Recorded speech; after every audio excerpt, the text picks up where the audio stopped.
Уважаема госпожо областен управител на Габрово, уважаеми народни представители, уважаеми конституционни съдии, уважаеми господин заместник началник на отбраната, Ваше високо преосвещенство, Великотърновски митрополит Григорий, уважаеми областни управители, кметове и общински съветници, уважаеми генерали, офицери, сержанти и войници, скъпи сънародници, всяка година изкачваме шипка, за да отдадем почет към българските опълченци и войните от императорската армия на цар Освободител, които в августовските жеги на 1877 година отстояха нашето право да имаме държава.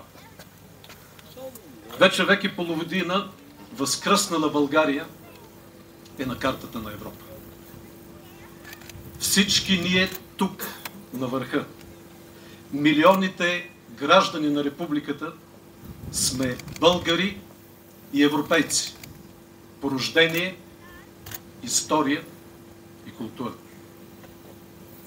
Онези, които никога не идват на шипка, вярват, че да си европеец означава да се отречеш от това да бъдеш българин. Това е саморазрушителен комплекс. Пагубна заблуда е, че да си европеец означава да задраскаш историята, да се преспиваш на традициите, да се срамуваш от знамето и да иронизираш родолюбието. Непростима безотговорност е да предаваш идеали, в които са вградили живота и делото си поколения българи. Идеалите на нашите възрожденци, на Левски, Ботев и Гоце Делчев.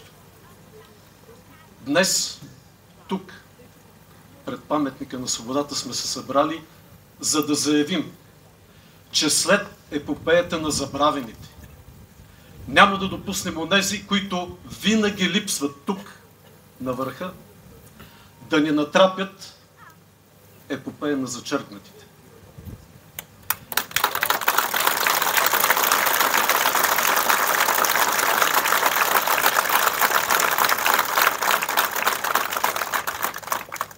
Да манипулират историческата памет, да посягат на български светини и да се чудят как през годините да изхвърлят Вазов от учебниците.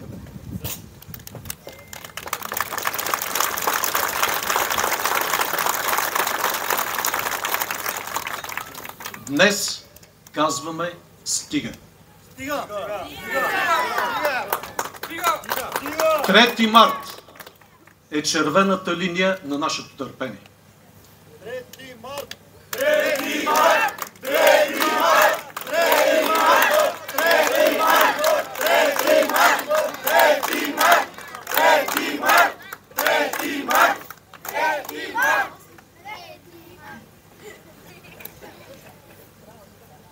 Европейска България има бъдеще. Само когато сложим край на политическото безочие, което се е разкол и паразитира върху разделението, което търгува с всичко българско за своето оцеляване. Не с глобкаджийско ни трябва, а единение около държавността, историята и националното достоинство, около демократичните завоевания и свободите на гражданите.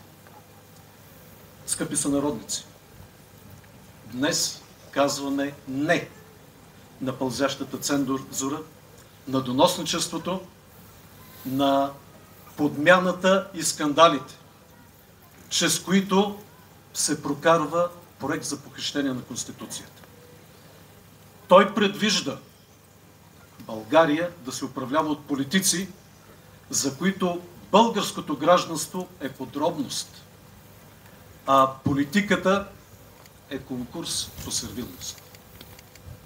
Казваме не на опитите за разграждане на държавността с превземането на институциите за користни политически и икономически цели. Днес слагаме край на обратното броене на разпада и заявяваме, че България ще прибъде.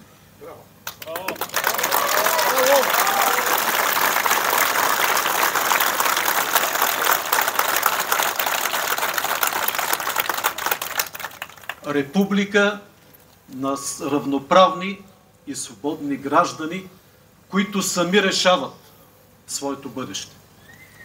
Днес националното самосъзнание и гражданската енергия са призвани да защитят духовния и държавен упадък на България. Народното движение няма да допусне 3 март да бъде заличен. Националната ни памет изтрита, а българската държавност разградена.